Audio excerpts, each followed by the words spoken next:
সুরক্ষা প্রদান করো, নায়ক রক্ষা প্রদান করো, এই কল্যাণ সমস্যায় তেওঁলোক বুলি ক'লে ভুল হ'ব, তেওঁলোক সন্মান দিয়া হ'ব।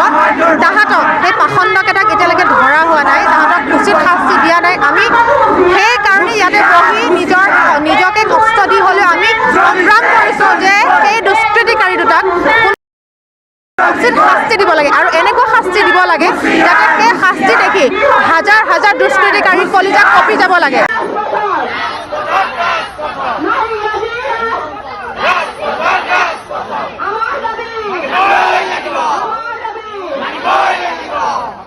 ধিঙৰ ধৰ্ষিত নাবালিকাৰ ন্যায়ৰ বাবে এইদৰে ৰাজপথত চলিছে প্ৰতিবাদ।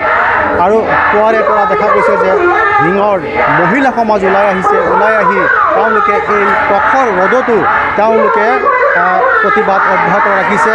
ওৰেটো দিন দেখা গৈছে যে তেওঁলোকে প্ৰতিবাদ কৰিছে। তেওঁলোকৰ এটাই দাবী যে যি দুটা অপৰাধী পলাতক হৈ আছে সেই অপৰাধীৰ গ্ৰেপ্তাৰৰ দাবীত তেওঁলোকে এই প্ৰতিবাদ বহিছে। যেতিয়ালৈকে সেই অপৰাধী মুক্ত আকাশৰ তলত থাকিব তেতিয়ালৈকে তেওঁলোকে প্ৰতিবাদ সাব্যস্ত কৰি যাব।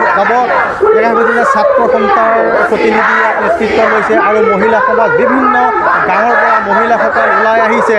সেইসকল মহিলাই তেওঁলোকৰ এটাই দাবী যে তেওঁলোকে এই যি পলাতক দুই বলৎকাৰী সেই বলৎকাৰীক যাতে তেওঁলোকে গ্ৰেপ্তাৰ কৰি উচিত শাস্তি প্ৰদান কৰে তাৰ দাবীৰে তেওঁলোকে দেখা গৈছে যে এইদৰে প্ৰতিবাদ কৰিছে। কিন্তু মহিলাসকলে আৰু এটা তেওঁলোকে দাবী কৰি ইয়াত শ্লোগান দি আছে যে তেওঁলোকৰ যে মুখ্যমন্ত্ৰী ইয়ালৈ আহিব লাগে, মুখ্যমন্ত্ৰীয়ে হয়তো আশ্বাস দিলে হয়তো তেওঁলোকৰ প্ৰতিবাদ সমাপ্ত কৰিব, অন্যথাই কিন্তু তেওঁলোকে প্ৰতিবাদ কৰিয়ে থাকিব। এতিয়া মই ইয়াত প্ৰতিবাদকাৰীসকল আছে, আমি তেওঁলোকৰ পৰা কিছু কথা জানিবলৈ চেষ্টা কৰিম। ইয়াত দেখা গৈছে যে মহিলাসকল আছে, আমি তেওঁলোকৰ পৰা প্ৰতিবাদ ল'ম। কি ক'ব এতিয়ালৈকে দুটা অপৰাধী মুকলি আকাশৰ তলত, কি ক'ব?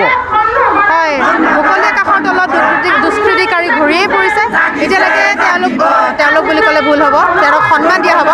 তাহাঁতক সেই পাখণ্ডকেইটাক এতিয়ালৈকে ধৰা হোৱা নাই, তাহাঁতক উচিত শাস্তি দিয়া নাই। আমি সেইকাৰণে ইয়াতে বহি নিজকে কষ্ট দি হ'লেও আমি সংগ্ৰাম কৰিছোঁ যে সেই দুষ্কৃতিকাৰী দুটাক সোনকালে ধৰিব লাগে আৰু উচিত শাস্তি দিব লাগে আৰু এনেকুৱা শাস্তি দিব লাগে যাতে সেই শাস্তি দেখি হাজাৰ হাজাৰ দুষ্কৃতিকাৰীৰ কলিজাত কঁপি যাব লাগে।